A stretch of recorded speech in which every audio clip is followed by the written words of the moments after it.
Hello everyone. आज compiler और interpreter के बारे में पढ़ते हैं। तो ये दोनों होते क्या हैं? तो जैसा कि सबको पता है कि कंप्यूटर हमारी भाषा नहीं समझता, उसे केवल बाइनरी लैंग्वेज यानी जिसे हम मशीन लैंग्वेज भी कहते हैं, केवल वही समझ में आती है। तो जो भी हम कोड लिखते हैं उसे कंप्यूटर को समझाने के लिए हमारे पास कुछ यूटिलिटीज होती हैं जो ट्रांसलेटर की तरह काम करती हैं, और उन्हीं दो यूटिलिटीज के बारे में हमें पढ़ना है, जो कि है कंपाइलर और इंटरप्रेटर। ये भी सबको पता ही है कि कंप्यूटर हमारा प्रोग्रामिंग पे काम करता है, और प्रोग्रामिंग हम करते हैं कुछ लैंग्वेजेस की हेल्प से। तो प्रेजेंट टाइम में हम हाई लेवल लैंग्वेजेस का यूज करते हैं, जैसे Python, JavaScript, C plus plus. इनके नाम आपने सुने होंगे। हाई लेवल लैंग्वेजेस को मशीन लेवल लैंग्वेज के कोड में ट्रांसलेट करते हैं कंपाइलर और इंटरप्रेटर। तो दोनों में डिफरेंस क्या है, आइए समझते हैं इनके बीच में डिफरेंस को। तो कंपाइलर जो हमारी फाइलें होती हैं, क्योंकि कोड लिखने से पहले फाइलें बनाई जाती हैं और उनमें लैंग्वेजेस के एक्सटेंशन लगाए जाते हैं, ताकि कंप्यूटर ये डिफरेंशिएट कर पाए कि वो कोडिंग एग्जैक्टली किस लैंग्वेज में की गई है। जैसे पाइथन के लिए एक्सटेंशन होता है .py और जावास्क्रिप्ट के लिए होता है .js। और इन फाइलों में हम लाइन बाय लाइन कोड्स लिखते हैं। जैसे ह्यूमन लैंग्वेजेस को लिखने के रूल्स हैं कि छोटी की मात्रा लगानी है, बड़ी की मात्रा कहाँ लगानी है।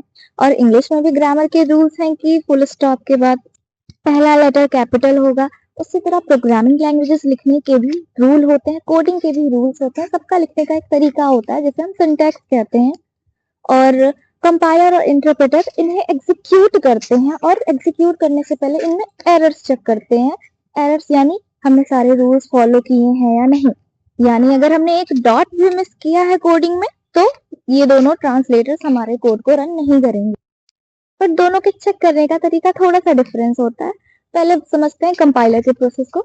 तो कंपाइलर जो हमारी फाइल होती है उसे एक ही बार में स्कैन करता है और एग्जीक्यूशन स्टार्ट करता है, और ड्यूरिंग एग्जीक्यूशन वो फाइल में सारे एरर्स चेक करता है, और जितनी भी गलतियां होती हैं पूरी फाइल में उन्हें हमें एक ही बार में शो कर देता है।